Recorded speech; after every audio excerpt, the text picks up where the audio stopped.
दोस्तों, एक ज़माना ऐसा आया कि जब किसी के पास बहुत ज़्यादा पैसा हो जाया करता था तो वो अपने पैसों का प्रदर्शन इस प्रकार करता था कि उनके घर की स्त्री को किसी भी काम से घर के बाहर ना जाना पड़े, उन्हें कोई देख ना ले। अशूर्यमशा होना मतलब कि घर में घुसे रहने के कारण उनका सूर्य को भी ना देख सकना, यही उनके वैभव की और महत्व की निशानी समझी जाती थी। और पुरानी औरतें आज भी बताती हैं कि पहले औरतें, अच्छे घरों की औरतें सिर से पैर तक ढकी रहती थीं, उनके पैर की एड़ी भी नहीं दिख सकती थी। तो समझ लो कि वो एक संस्कारी और बड़े घर की औरत है। और आज भी धन धान्य से संपन्न परिवारों के लोग अपनी शान इसी बात में समझते हैं कि उनकी घर की बहू बेटी घर पर ही रहें। वे शिक्षा का प्रसार होने के कारण अपनी बेटियों को पढ़ा तो देते हैं, पर उन्हें कमाने के लिए घर के बाहर जाने की इजाज़त नहीं देते हैं। उनकी शान इसी बात में होती है कि घर की बहू बेटी घर पर रहें और सोने चांदी से लदी रहें।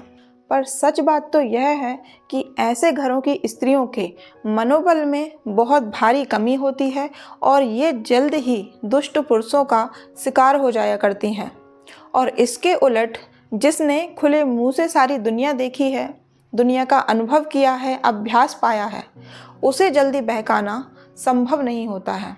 अब विडंबना यहाँ ये है कि स्त्री की जो दयनीय स्थिति है वो उसको दयनीय लगती ही नहीं है, क्योंकि वो उसके इतने अभ्यास में आ गई है कि वो उसे अच्छी लगने लगी है, प्रिय लगने लगी है। कोई दिक्कत नहीं है, चलने दो जैसा चल रहा है। पुराने ज़माने में यूनान में कैदियों को जेल खानों में अंधेरी कोठरियों में रखा जाता था। तो जब उनकी सज़ा पूरी होती थी और वो बाहर आते थे तो उन्हें वो प्रकाश, लाइट इतनी चुभती थी, इतनी मतलब सहन नहीं होती थी। वो वापस जेल खाने में जाना चाहते थे और या किसी अंधेरे कमरे में जाना चाहते थे। तो ठीक ये स्थिति औरत की भी हो गई है। औरतों को भी मालिकों के आश्रय में ही खैर नज़र आती है, क्योंकि रहने के लिए घर मिल रहा है, खाने के लिए रोटी मिल रही है, सुरक्षा मिल रही है, और क्या चाहिए। और जो कुछ भी इसके लिए भला बुरा सहन करना पड़ रहा है तो उसे विधि का विधान मान लिया जाता है।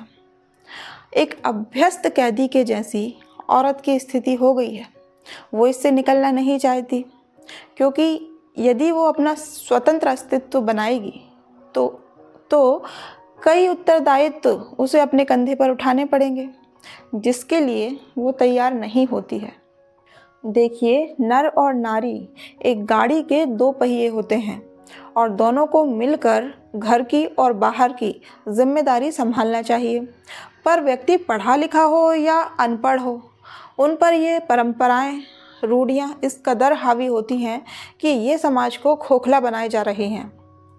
स्त्री घर के अंदर परंपराओं के, रूढ़ियों के, अंधविश्वासों के बोझ से दबी चली जा रही है और बाहर आदमी उत्तरदायित्व के बोझ से दबा जा रहा है।